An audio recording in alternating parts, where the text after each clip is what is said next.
right? Yeah, okay. So, namaste everyone. Welcome to the EdTalk Series, fifth series, hosted by Jobs in Education and Agore. So, we are grateful for the presence of a great educational scientist, somebody whom I know for the past 5 years, following his work avidly from the kind of research which Dr. Pant has done. So, welcome, sir, on our Thank you. show. And Thank to you. introduce all the participants, let me quickly say that we welcome all our participants, principals, directors, and my dear educators from all over the world, from Maldives, from Singapore, from Indonesia, from Bangladesh, and from India for this. And sir would be very kind enough to host the questions. Those who want to post up questions regarding the topic, they can put in the chat board. And I, being the moderator, being the CEO of the company, gonna moderate and put the questions forward to sir. And sir, with his wisdom enough, would answer it. So let me quickly introduce you to who, though he needs no introduction, but let me introduce you to Professor Dr. M. Pant in a very quick way. So Professor M. Pant is intimately connected with the IIT system, which is the Indian Institute of Technology, having got his PhD in computational physics from IIT Roorkee, having been a faculty for about a decade at IIT Kanpur and a member of the board of management of IIT Delhi for 6 years. He has also been part of one of the biggest distance learning university in India, which is the IGNOU. He has been an observer and practitioner of technology transforming education. He has been a pro vice chancellor at Indira Gandhi National Open University, which is IGNOU, and faculty at IIT Kanpur, MLNR Engineering College, Allahabad, and visiting faculty at the very famous University of Western Ontario, Canada. His current interests and cognitions are AI, which is artificial intelligence in education, and creating awareness of quantum technologies. So namaste and welcome Dr. Pant Yes. again to the talk show, and Yes. namaste and welcome to all the educators. Now, the topic when we were brainstorming with Dr. Pant, that what topic do we discuss worldwide with which all educators can gain something, which is not necessarily being the common 21st century skills, because sir has always said that you cannot prepare a person for a world for which you know nothing. So John Holt said, you cannot prepare a person. We never know what skills going to be needed in 2, 3 days, but after 5 years, 10 years, 15 years, what skills going to be needed, nobody knows. And now we are seeing for the past 2 years, there's some popping up which is coming, which is known as ChatGPT. People are thinking, what is ChatGPT all about? People are making papers through it, plagiarizing through it. Any article is going to come up. They are solving CAT exams, GMAT exams, and the world is speaking about ChatGPT. But as teachers, as sir has always inspired, though policies is a different thing, but teacher is the boss of the class. Teacher is the leader of the class. It is up to us with what pedagogy do we use and channelize it to disseminate information to our learners. So welcome on, sir, and would request you now, the floor is yours. The virtual floor is yours, Okay. wherein the knowledge will be shared with all our participants from across the globe. So over to you, sir. So, And as the topic says, innovative pedagogies with the use of ChatGPT. And I'm very sure with the kind of experience which sirs bring to the table, we're going to have lot and lots of bundle of takeaway. So, sir, over yeah. to you, please. So, thank you, Harshit. And I'm happy that you are volunteering to moderate this because I don't want this to be like a lecture. I Correct. want this to be something where we share our thoughts, concerns, ideas, and so on. And as you will see during the discussion, I genuinely believe that it is educators who will bring about the transformation. It won't be somebody who writes a policy and changes everything. It is the educators who will. And since you mentioned my IIT story, I will begin with the IIT story. Now, if you look at Indian education, the IITs were a turning point. Many people don't realize, you ask anybody who's old enough, there were engineering colleges long before IIT. There was Gindi Engineering College where people like Kalam has studied. There were so many others. Every place had a great engineering college. And IITs came only in the 1960s. And why I want to refer to that is that that kind of transformation is happening today. Now, in fact, I'm also reminded of a very famous line that winners don't do different things, they do things differently, which has been made famous by Shiv Khera, although it has been very well there. And Shiv Khera has kind of promoted this line: winners don't do different things, they do things differently. I think this is what we want to talk about. We want to say leaders in education do things differently. Of course, there are some people who are fond of arguing. So they say when you do that thing differently, then it is no longer the same thing, but it is another thing altogether. We won't get into that kind of debate. But I will try to share with you how the IITs did engineering education differently. Not only that they started calling it technology instead of engineering. Before IITs, they were all called engineering colleges, engineering this thing. The degree was also a bachelor in engineering. But after IITs came, they were institutes of technology. The degree was called BTech, and so on and so forth. There was also international collaboration. That was a very important aspect. And that's why today's session, if it is having a number of countries, is a very important aspect, that we don't work in isolation. We don't think in isolation. We get the best from wherever there is. And this is a very important aspect. And what was really the change point, which you will now appreciate, and this is the theme of our session. Engineers of that time, if anybody recalls any elderly person in their family, etc., who did engineering in the pre-IIT days, the thing of the engineer was something called the slide rule. Doctors carried stethoscopes, engineers carried slide rule. And slide rule was an analog computer which they used to do all the calculations. The IITs started using computers for doing those calculations. So they were not just carrying out those things using slide rule and analog log A to log B is log A plus log B, but they were programming computers. They had started looking in terms of algorithms. And what was very interesting is IIT Kanpur had an IBM computer from US, IIT Delhi had an ICL computer from UK, IIT Madras had a Siemens computer from Germany, IIT Bombay had a computer with Russian computer. I don't know the name of that company, etc. But the point was, all of them were doing the same thing. They were using algorithms to solve problem and getting the computer to do that rather than running the algorithm with their hands on the side rule. That was a transformational point, which we don't realize. We only see what good jobs IITs have got, etc. But we forget this was the and that is why IITs ruled the world, which was the digital world that was coming in. Correct. It was a world of data. It was a world of algorithms. And these people were proficient in them. And this is what is very important. What we are now seeing is the next level of evolution of that. So they were doing algorithms where they learned the algorithm. They wrote a program. At that time, most common language was Fortran or COBOL, etc., in which they wrote it. And they used punch cards for data storage. And they did it.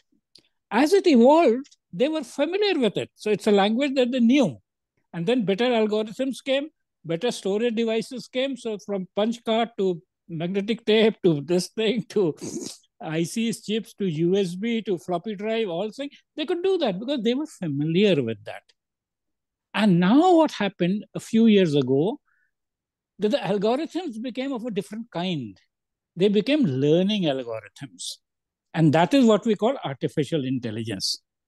And I will share with you, because I'm an academic and you are all educators, so you should know exactly. Don't be carried away by just the media thing. So what is a learning algorithm? It is not some God-given thing. A learning algorithm, and I'm giving you the definition from a book by Thomas Mitchell on machine learning. And I'm quoting this because those who know that I'm quoting Mitchell, so let me acknowledge it. So Thomas Mitchell's book on machine learning says a learning algorithm for a given task T with performance measure P is such that the performance measure P improves with experience E. This means that the learning algorithms get better and better with usage. You saw ChatGPT in November 22 had lots of issues, hallucinations, makeup data, etc. But ChatGPT 4 has removed many of them.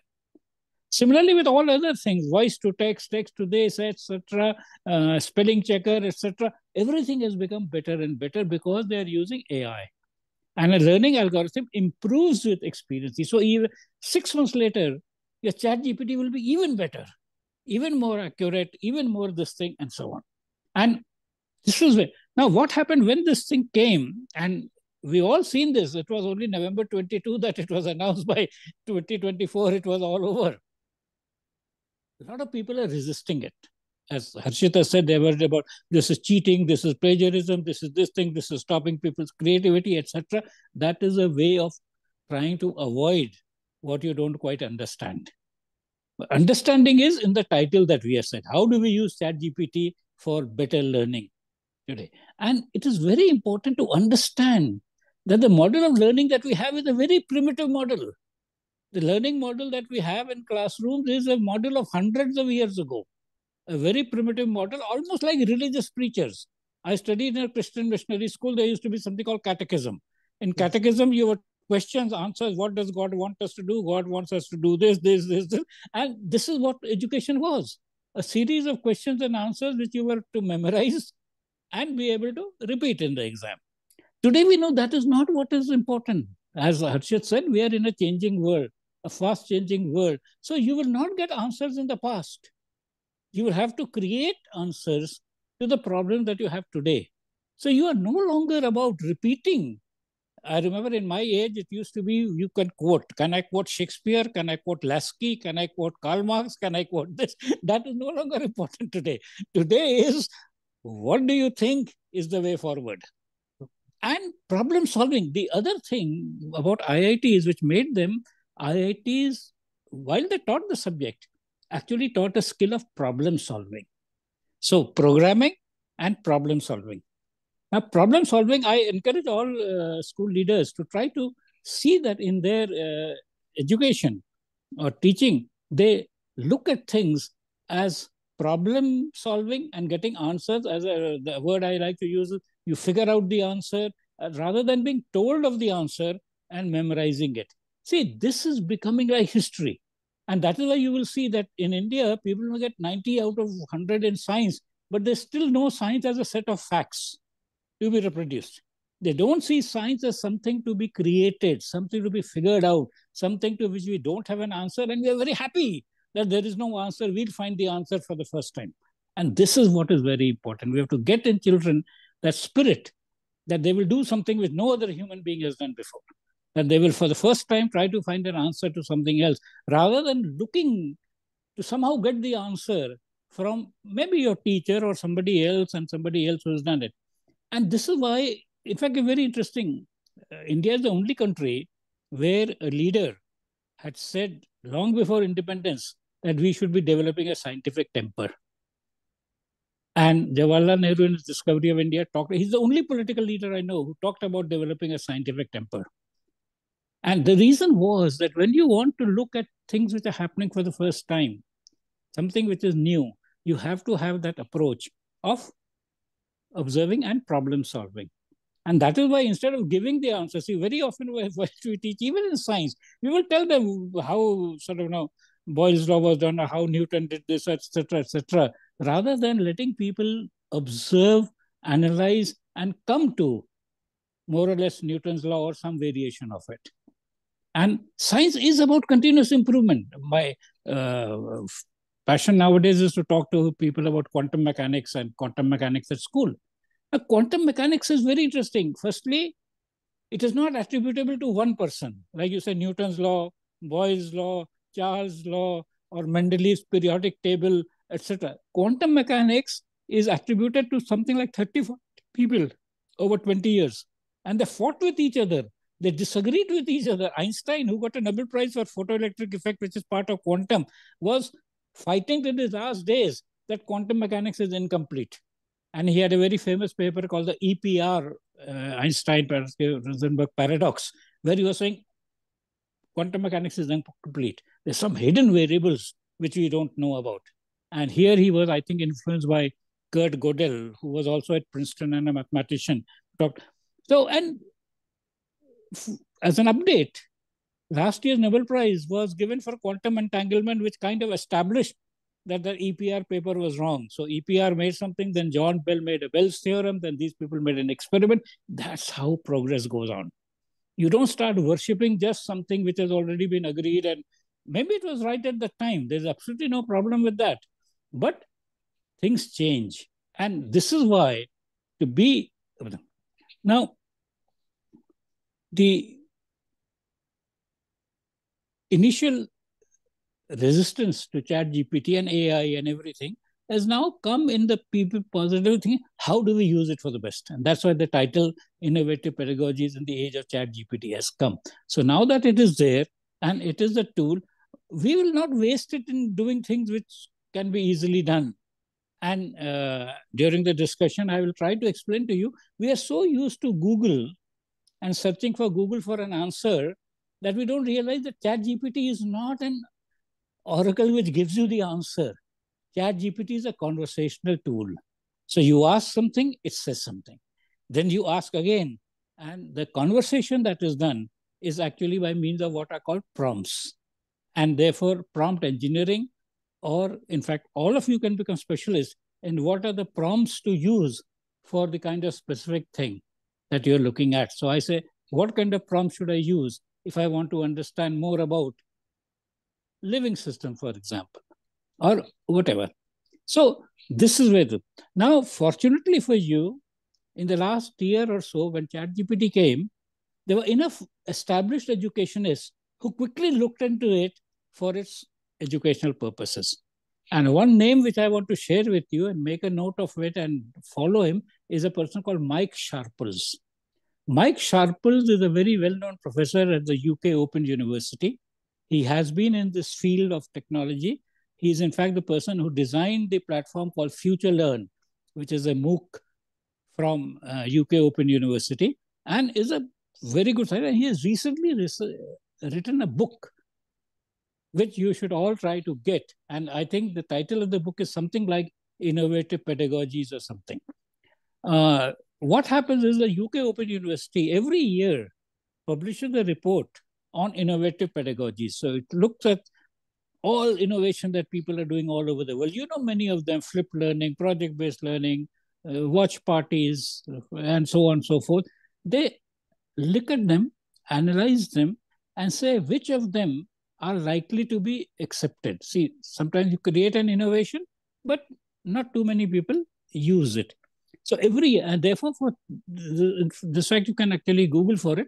It's an innovative pedagogies report from UKOU. What Mike Sharples has done is listed from this a number of them, which he thinks are going to be adopted. And you could have been using one or the other, etc. Another important name. So I want to suggest to you 2-3 names which I think you should be following. One is Mike Sharples.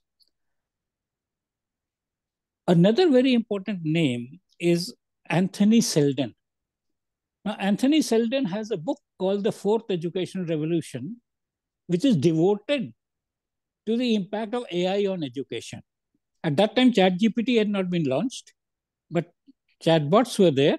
And why it is a very interesting book is that Anthony Seldon is a very ideal practitioner in education. He was Vice Chancellor of Buckingham University in UK and head of what is called the Wellington School. So in UK, you know, there are 2 great schools, Eton and Wellington, and he was head of Wellington. So he approaches this book like an educator.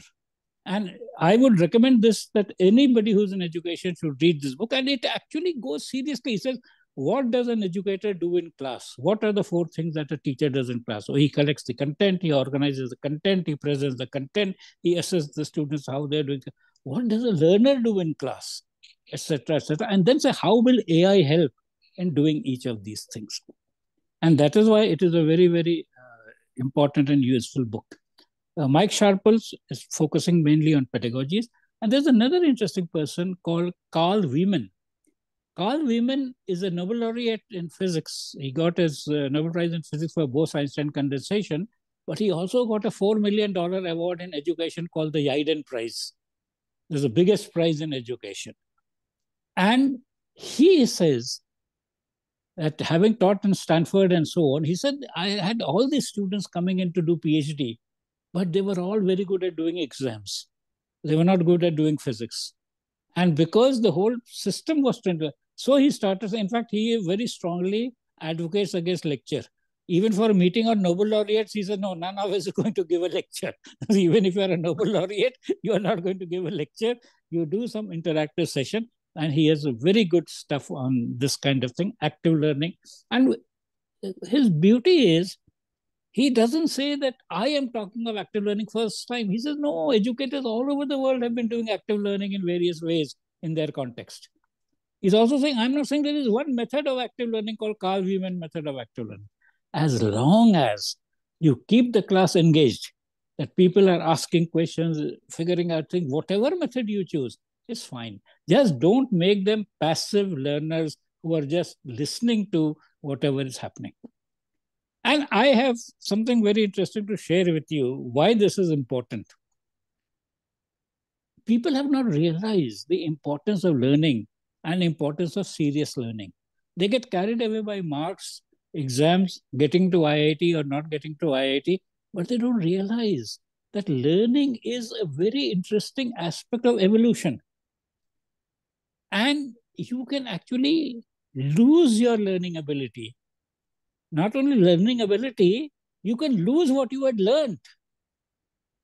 I mean, India is an example like that. I won't say it very loudly, but we all say we had this, we had that, we had done everything. But then we blame the British or somebody else. But it is you who lost your learning ability. Nobody else can take it away. If you have your learning ability, you will reconstruct everything. After all, when Newton created his laws, he did not create from any written notes.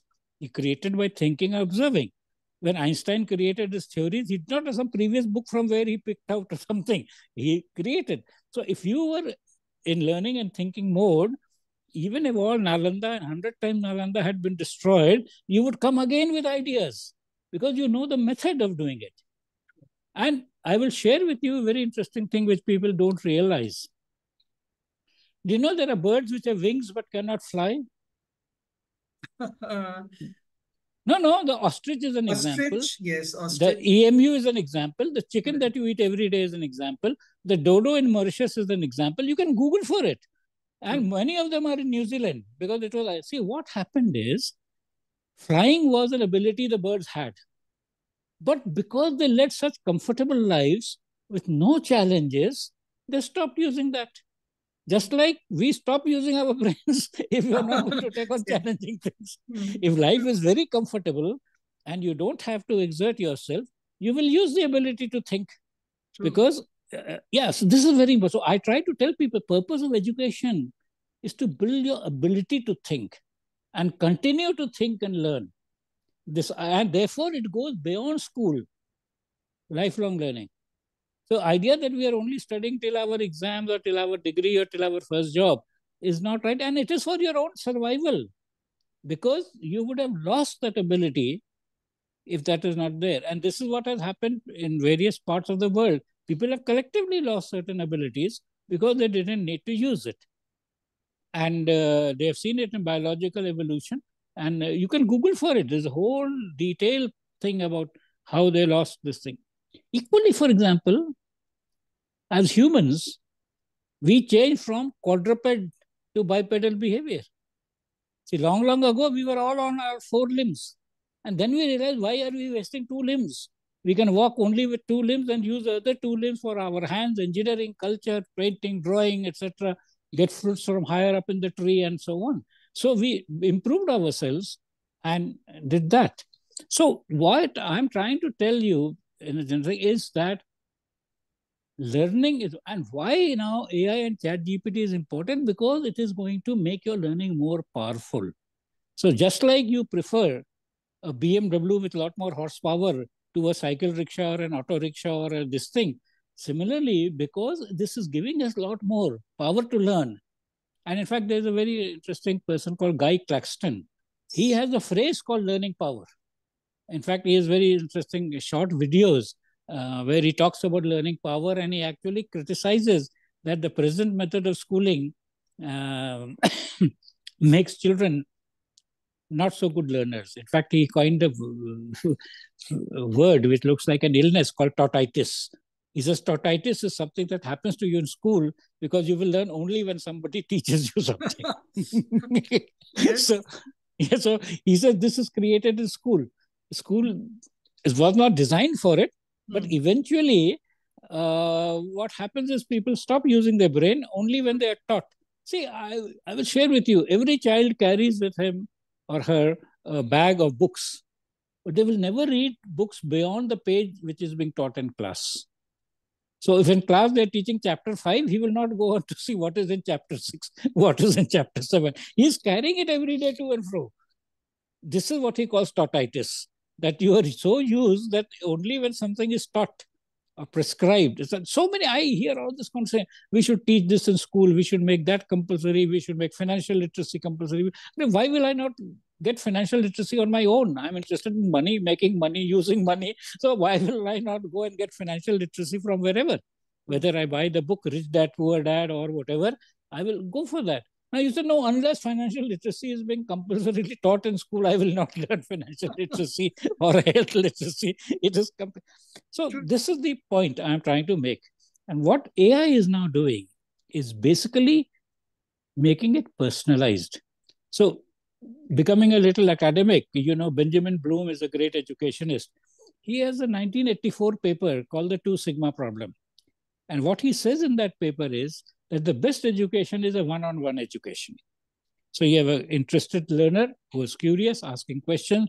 There's a teacher who has an answer, who guides him. And this conversation is the best one. Because it is too expensive and we can't afford so many million teachers teaching so many students, we use a ratio 1:20, 1:40, 1:60, or whatever. And he said this in 1984, proper paper in Research Journal. If we can find methods of mass instruction that are as good as one-on-one instruction, we would have solved the problem of education. True. AI allows us to do that. AI allows us for looking at the personal aspects of various things. And in fact,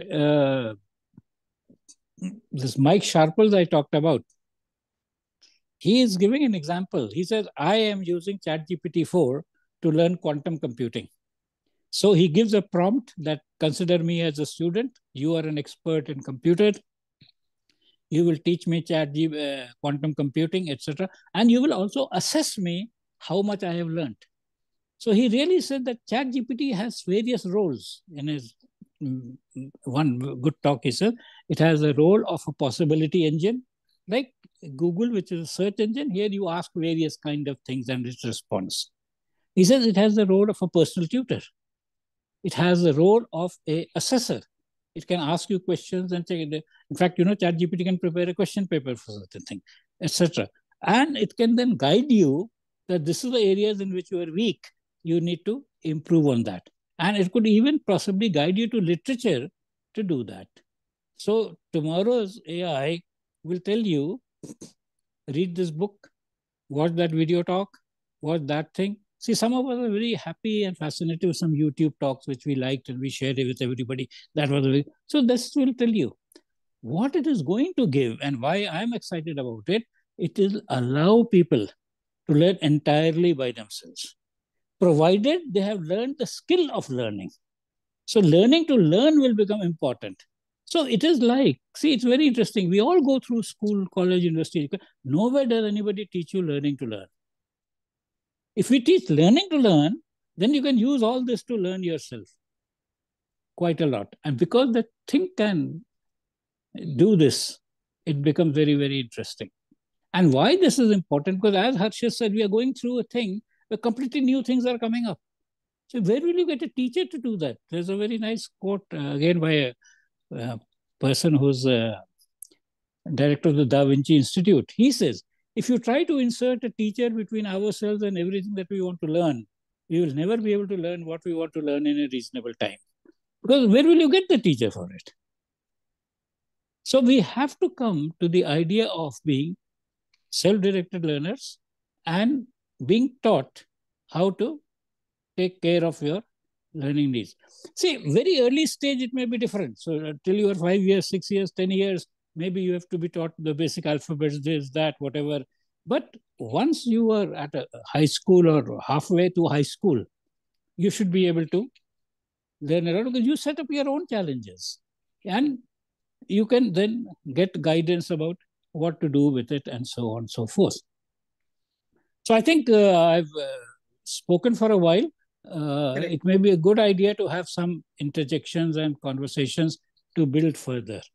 Sure, sir. So, I would begin with a quote, generations have not read good works, especially the Gen Z, right? Yeah. And there's a very famous quote, desire and curiosity are the eyes with which you see the world. People are desirous of having a lot of. Robert Louis Stevenson in Yes, El El Dorado. Dorado. Correct. I'm a very big fan of Robert Louis Stevenson. In fact, all Yeah, his no, work no. is very That good. see, since you said this, Uh, I would have some of these as mandatory passages for people to read, True. Correct. and El Dorado is one of them.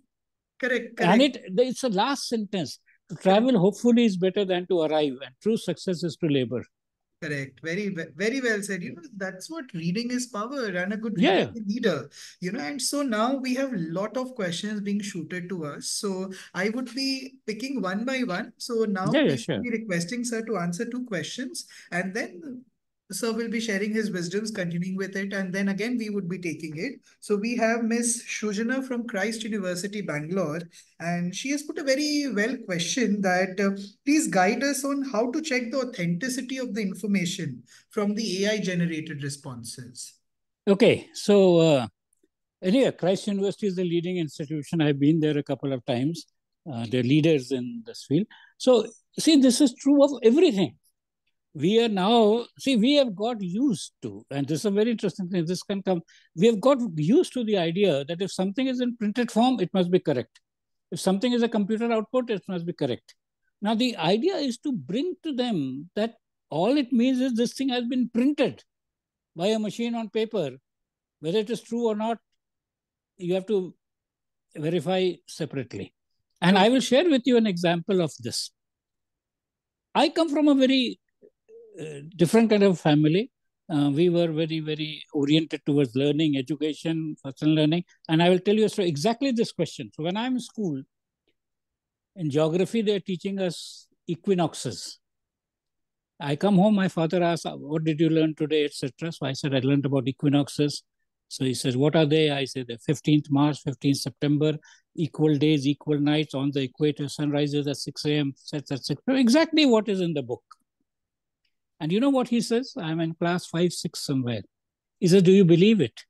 I'm saying, I'm studying in St. Joseph's. The book is by Dudley Stamp. Dudley Stamp की किताब में ये लिखा है, and you're saying, do you believe it? Should be our spirit. Just because it is printed in a book. And to carry the conversation, he said, how would you verify whether what is in the book is correct or not? And I don't remember exact series of steps, but it was that every day in the newspaper, sunrise and sunset comes. So look at the sunrise and sunset during those days and see what is in the book is correct or not. This is the same thing for everything that you get from AI. You find, is there another source from where I can validate things? If something is given to you just, and don't mind, I know it is Christ University, as a statement from God, don't take it. If it's a statement coming from some human being, you must be able to verify it from either principles or some other statement or something else. In fact, Carl Sagan has a very good thing on this. You can Google for it. It is called the balloony detection, the balloony detection toolkit. So if somebody is saying something and it cannot be verified from independent thing, then even if you don't go against the person, you can be skeptical in accepting it. So I'm not saying you killed the man. Why did you say this without proof, etc.? He said it without proof. You can reserve your acceptance of it until you find a proof. True. So that is the basic thing. The other thing is go a little further. See, is there an angle to it? Is he saying this to be able to do this? He's saying all this so that you take his coaching from IIT, or he's doing this. No, this is true. See, a lot of so-called educational counselors are agents for educational institutions. I know this firsthand, and there is no question. So you need to understand that. And this is the point. And recently, it has become part of a very common word in cryptocurrency called DYOR, do Yes. your own research. This is being set for cryptocurrency. This is also for your education. This is also for your career. You look at that and go by that. So Yes. this is the point. Yes, very well said, sir. Now I will be taking the second question. It's Dr. Singh. principal, Delhi Public School, from one of the branches. And he has said that what innovative pedagogies can we imply at your school? As you had vast experience in teaching over IITs, which is the Indian Institute of Technologies. So, as a head, what new thing with your experience at Yeah. the higher education can be So, brought to so the see, schools? see what happens is what innovation is will depend upon the context. See, using more technology in South Korea is not innovation. True. In South Korea, detoxing, saying no technology for 2 days is innovation. True. So innovation, the goal is to get you thinking. True. The goal is to get you thinking, imagination, and in fact, to me, very often, in fact, if I were given the chance, I would say, train your people to ask the opposite question. Whatever you teach, he should ask the opposite question, and you should be able to convince him that what you're saying is right. True. That is the way to go. And this is how, in fact, if you know, we have both in sound and in vision, we have something called stereoscopic, which means it is three-dimensional. We see, how does it happen? For the two eyes, you get two different perspectives, and then it merges into a three-dimensional image. From the 2 ears, you get two different sounds, and then it merges into a three-dimensional thing. So it is very important for everything to have more than one perspective. May not be exactly the opposite perspective, but somewhat different. So if you are reading The Merchant of Venice, you must also have Shylock's perspective. That see, I get this contract, I need to buy this thing, and so on. So the idea of having at least two perspectives, now we are talking multiple perspectives, multiverses, many universes, etc., etc., but at least two perspectives where you can then eliminate one and be more convinced about the other. And there is nothing wrong in saying that I cannot decide between these two because I come from physics. The whole progress was always made. So I have a famous story that Father Thomson got a Nobel Prize for proving that the electron is a particle. His son Thomson got a Nobel Prize for proving that it is a wave. And de Broglie got a Nobel Prize for proving it is neither particle nor wave. So the idea is that query and you will find, and it is amazing. It is amazing that we think that everything is known and discovered. When we look at the things that are unknown, it is enormous. In fact, I have no, I do a whole session on this. Simple things which we don't know why they happen, how they happen, and there is no reason why we shouldn't.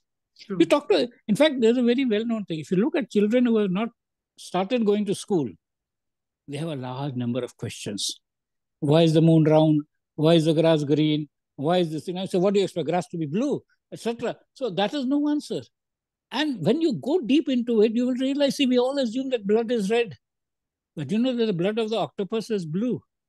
And it is blue because our blood red is because of the iron in it, the hemoglobin and this thing. But the octopus blood is copper-based. And that gives it a blue thing. So the point is, as you start exploring, there's so many things. And I know that all parents get irritated with the question that simple question. As we go up to the hill station, why is it becoming cooler? Because we are actually getting closer to the sun, so it should become hotter. How does it become cooler? And parents will only get irritated. Correct. And most teachers, in fact, it is Carl Sagan has said this, that when you talk to children and people who not go to school, there are so many and genuine questions. Did the universe have a beginning or not? Will the universe have an end or not? What will happen? They're genuine questions, Big Bang Theory, all this. But what happens is parents get irritated. And they've done research, a typical 3-year-old child has 400 questions per day. And we don't like it. So we say, ये IIT में थोड़ी आने वाला है, NEET में थोड़ी आने वाला है, उसके लिए तैयारी करो, बाकी बकवास बंद करो. This is what we do. And we kill the scientists. So I always say, I have this statement I say very seriously. Every child that I see has a potential of doing something which no human being has done before. And I'm serious about it. After when Newton did something, nobody else had done it, right? When whoever you take, after all, the biological material is the same cell, same neuron, same this thing. They eat the same protein, same starch, same carbohydrate. Maybe they may be overeating some pizza or burger, but by and large, they're eating the same thing. but they are able to think. So there's no reason why you can't think. There's nothing lacking in your. All the elements that we have are the common element: carbon, hydrogen, oxygen, nitrogen, phosphorus. वो molybdenum भी तुम्हारे mobile phone में है, लेकिन तुम्हारे अंदर नहीं है. So there's no rare earth. There's nothing. So it is actually, and this is why I'm excited about education and the new education, that people can do amazing things only if we let them think and continue and develop their thinking plus critical thinking, so they can validate. So they should not be in a fool's paradise. So that is called a delusion. When you have something that you go, this Correct. Yeah, okay. So I will take the final question, and then Sir will continue with his, thing. So I am merging the two questions placed by Mr. Barindra, the head of St. Augustine School, Calcutta, and Dr. Ragini from DCM School, Punjab. And so the question goes like this, that we have seen students sometimes misuse AI, specifically in creative writing. Ready-made write-ups potentially hamper their writing skills and creativity. Being a language teacher, how do we address this issue? So this is the first part. Second part is, does new or uninvented content generates by the use of AI or ChatGPT? Or is it just the already existing content somewhere or the other in the digital or the physical world being reproduced? No. So let me first answer the second question. Okay. It is called generative AI. So it produces new content. There is absolutely no question that it doesn't produce new content. See, things like Google are a database search. So they only search out what exists. Generative AI generates something. You must have seen that we are talking text, but there are other generative AI tools which will generate an image, a drawing. You say, I want a girl wearing a skirt with blue, this thing traveling in a train, looking outside. It will create a painting of that. So generative AI generates new stuff. So there's no doubt about that. Now what you are saying is creativity and ease, etc. Now here the basic thing is, it is a thing that we have to train people. This is about a mindset. See, you say, and I try to tell this to a lot of people, that you're going to a place to learn. In fact, I can even say with IIT, look at this. You go through this big entrance difficulty in IIT, this, that, your parents pay fee, etc., and then you bunk classes. So why are you doing that? I mean, if you have gone out to all that, might as well listen to what the teacher is saying, right? So this is what we have to create, that you must continue to want to learn, and even if nobody else knows, you know that you did not do this. And this is what, since you expressed a few things from literature, I have a very famous thing from Hamlet, telling Laertes to Polonius, and above all to thine own self be true. Teach that. तो दूसरे को थक दोगे, लेकिन तुमको तो पता है ना कि तुम्हें नहीं आता है. जिसको आजकल वो कुछ और भी कहते हैं, इसको सिंड्रोम कहते हैं, impersonation syndrome वगैरह. But the point is, why do you want to fool yourself? And this is very interesting. So Shakespeare में कहता है, above all to thine own self be true. Feynman ये कहता है कि वो, he talks more in terms of biases, that see, we like our favorite theory to be proved, etc. And he says you are the easiest person to fool yourself. And ये मुंशी प्रेमचंद ने हिंदी में भी यही कहा है कि अपने को धोखा मत दो. So the point is, you have an opportunity to learn. You have a full-time support of the whole society. Nobody is asking you to work, do hard work, bring in the moolah, take care of a family, etc. It's such a lucky time. And at this time, if you don't want to learn, then you are wasting your time. That's all. So the whole idea is, as you know, is from external to internal. So from an, instead of an external thing, कि मेरे को board में ये number मिले, ये मिले, it is that I have learned something more, and I am better because of, and this has to be created. And you can go back. Actually, it is very interesting. हम लोग योगा में बात करते हैं, सब पोस्चर की बात करते हैं. But if you go to Patanjali Sutra, one of the first ones is aste. Do not take anything which doesn't belong to you. Aparigraha. Do not accumulate more than. We don't do all that. But so the yoga was about all-round living. So the honest living. And उसके नियम में स्वाध्याय एक important चीज आती है, learning yourself. So the point is that and one of the things that we have to tell people is, and this is a completely new dimension that has come up in the last few years, we all are going to have very long lives. So ये नहीं है कि high school pass हो गए, BA pass हो गए, काम चल गया. That is only 30 years of age, 25. You're going to live to be 85 and 95. If you don't know how to use your brain, Correct. and this is the training to use your brain with all critical thinking, information, validating information, this, that. When you're old, maybe your children are going to deceive you. You have to be careful to be able to say, if my son is saying this, is this still true or not? Just because it is my son, it is not right. So the point is that never before have humans lived so long. Now, actually, in Japan, Okinawa, this, that, very large number. Even in UK, the large number of 100-year-old. And in UK, the tradition is the king has to send them a birthday card on their centenary. Now, King Charles will have to send a lot of birthday cards to centenarians and so on. And the idea, the extension of life, which was up to, I used to jokingly say it was learn, earn, and return. Now it is no longer learn, earn, and return. You have a long life after that in which you have to be a meaningful human. And therefore, being genuine about learning and wanting to learn and continue to learn. And see, why would you want to have a brain? See, if you talk to anybody financially literate, they say, oh, ye to dead asset ho gaya, ye koi kaam ka nahi ho raha, nothing is coming out of it. Your brain is the biggest asset you've got. You got it for free and it can do wonders. Why would you not use it?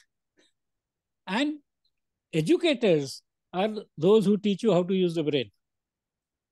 तो सबसे बड़ा equipment जो तुम्हारे पास है earning potential वाला asset building वाला वो उसको हाँ and that is why we call this the knowledge society knowledge economy भाई ये वर्ड क्यों आया बिकॉज स्टैनफोर्ड का है एरिक हेन्यूशेक उसका किताब है the knowledge capital of Nations उसने ये कहा है वेदर इट इज नेशंस और इंडिविजुअल्स और groups those who have more knowledge accumulated are able to convert it to wealth.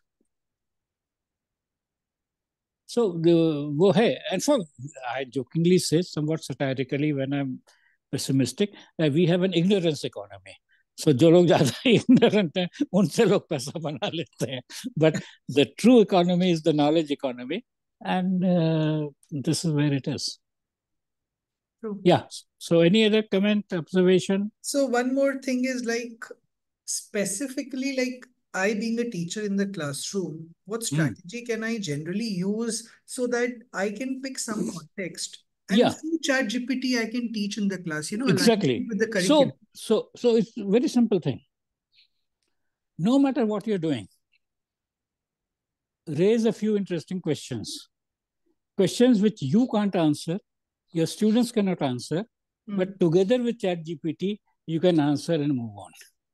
And this is where the best role of ChatGPT. The ChatGPT is an intelligent member of your community. And that is why it is best being used by people who already know the subject. So they're not looking at us for the real answer. They're looking at the draft thing for further discussion. And then they can build on it.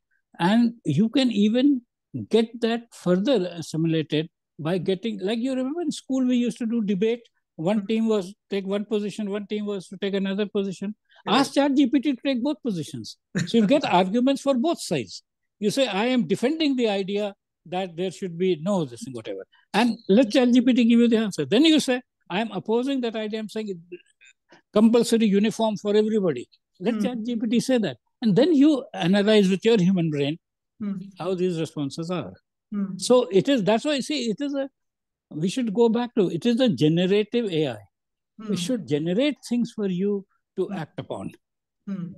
And you get that, so usko Socratic questioning bhi kehte hain, wo karte hain, whichever way. So you can actually do it to take the opposite view, etc. Take, for example, should we go and settle on Mars or not? So get people to say, so we should, this is why we should go to Mars, but this is why we should not go to Mars. Let ChatGPT do it. Then you, your teacher, your fellow students together work on it and use Google wherever you want, whatever. But the point is, you have started to get your brain to think pros and cons, benefits and so on. And so rather than relying on the opinion of somebody who says, no, that's not a good idea to go to Mars. Who knows? And take the simple thing. I come from that time. When I was in school, 4th October 1957, Russia put up a Sputnik. And I, being a Christian missionary, they said, no, this is against the will of God. God never wanted us to do this, etc., etc.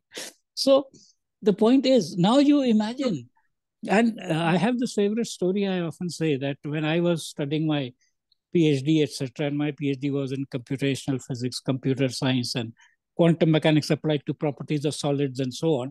And many people around me, this is 68, 70, say, what is the use of all this? इससे किसी का क्या फायदा होगा कि उसका atomic structure का Schrödinger equation आपने कैलकुलेट कर दिया वगैरह. What does it have for? I use the word TC Mitts, the celebrated man in the street. And I don't use Aam Aadmi because Aam Aadmi is political. So I use celebrated man in the street.